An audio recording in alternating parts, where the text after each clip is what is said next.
Die Vryheidsfront Plus in Johannesburg se metroraad het skerp kritiek gelewer teen 'n voorgestelde salarisooreenkoms van 10,3 miljard rand.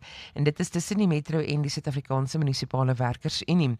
Die uitvoerende burgemeester, Dada Morero, dring daarop aan dat die ooreenkoms nodig is om werkers tevrede te hou. Volgens raadslid Franco de Lange is die ooreenkoms onvolhoubaar te midde van ernstige finansiële druk, swak audit-uitslae en groeiende infrastruktuuruitdagings. En Franco sluit by ons aan. Goeiemôre. Baie dankie vir die geleentheid. Die salarisooreenkoms, as ons kyk daarna en die implementering daarvan, die onmiddellike gevolge van hierdie ooreenkoms, wat kan dit hê vir dienslewering indien die metro se finansies nou verder verswak? Die VF Plus is seker dat die luisteraars uit die afgelope paar weke het hierdie spesifieke salarisverhoging van 10,3 miljard was nogal groot in die nuus gewees.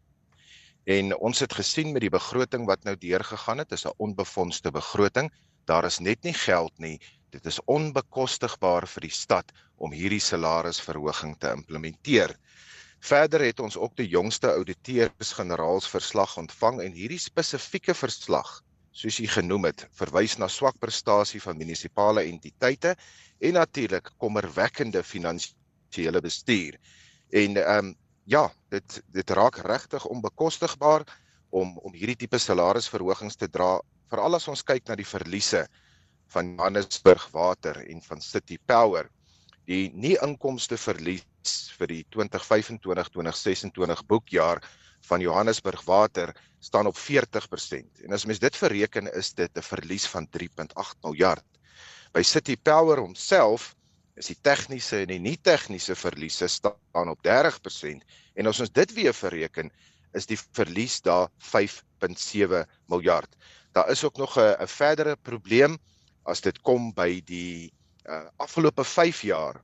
Dit is redelik kommerwekkend dat die stad, soos die luisteraars weet, munisipale termyne, elke 5 jaar is daar 'n verkiesing en daar kom dan 'n nuwe regering van die dag in na daai verkiesing.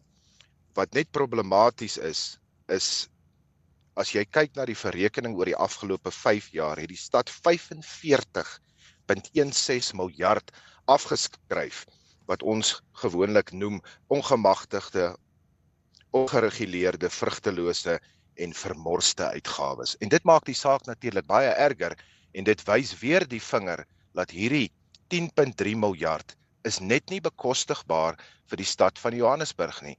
Daai gelde kan liewers aangewend word om die verbrokkelende infrastruktuur, paaie, water, elektrisiteit aan te spreek en om seker te maak dat ons 'n begin kan maak, hopelik na 4 November, om hierdie tipe dinge te begin regstel. Maar die VF Plus klaar nie net altyd nie, ons bied ook oplossings.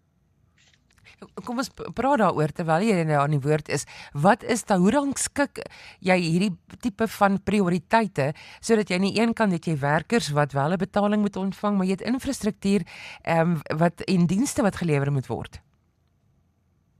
Ek trek altyd die vergelyking na 'n gewone besigheid en 'n besigheidsman of enige iemand wat vir 'n privaat sektor organisasie of besigheid werk.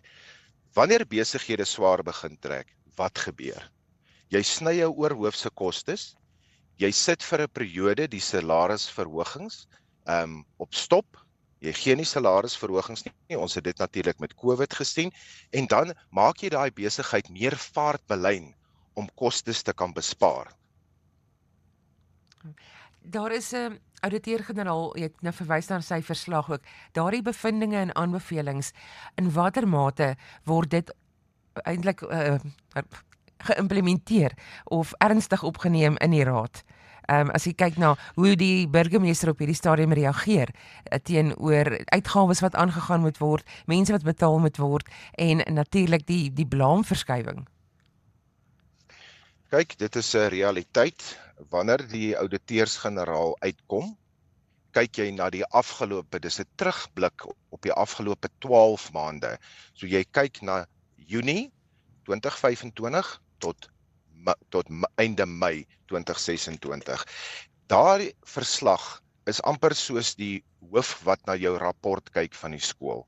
Hy wys vir jou baie duidelik wat is fout in die munisipaliteit, Daar's gebroke bestuur, daar's interne probleme, moniteringsprobleme in die munisipale struktuur homself, en dan wys hy ook vir jou uit waar is die swakhede binne in die munisipaliteit. Hy kyk na die bestuur, hy kyk na die besteding. So dit is 'n lynregte manier om te herstel of om weer op koers te kom, om seker te maak dat die munisipaliteit in die volgende boekjaar waar ons nou ingaan, hierdie regstellings kan doen. Maar soos jy sien, tot die minister van Finansies, tot die ouditeur-generaal, het dit direk uitgewys vir die uitvoerende burgemeester Dado Morero en sy burgemeesterskomitee, dat hierdie spesifieke uitgawe is net nie bekostigbaar vir die stad van Johannesburg nie.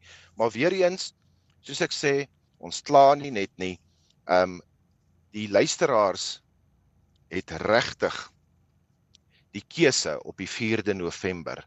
Dit word al hoe meer duidelik dat in die stad van Johannesburg geen politieke party op sy eie sal kan regeer nie. Hulle gaan nie 51% kry nie. Ons by die Vryheidsfront, soos altyd, maak nie saak waar ons ook verteenwoordiging het nie. Ons glo in eerlike, deursigtige munisipale bestuur wat die belastingbetaler en die inwoner van Johannesburg eerste sit. So op 4 November het die kiesers die keuse om vir die VF+ te stem. Daar sal heel moontlik 'n koalisie wees in Johannesburg. Ons sal kyk wie daai koalisievennote kan wees. Ons sal in 'n eerlike koalisie ingaan wat mense se belange eerste sit, en daai keuse sal op 4 November wees om die toekoms van Johannesburg te bepaal. Baie belangrik wat jy noem daar, dit is belangrik om te gaan stem. Baie dankie Franco vir jou tyd vanoggend, voorspoed. Baie dankie, totsiens. Franco de Lange, hy is dan 'n lid van die Metroraad se bestuur ook daar, so kyk maar uit vir daardie probleme wat daar is, maar onthou om dan ook te gaan registreer sodat jy kan stem 4 November.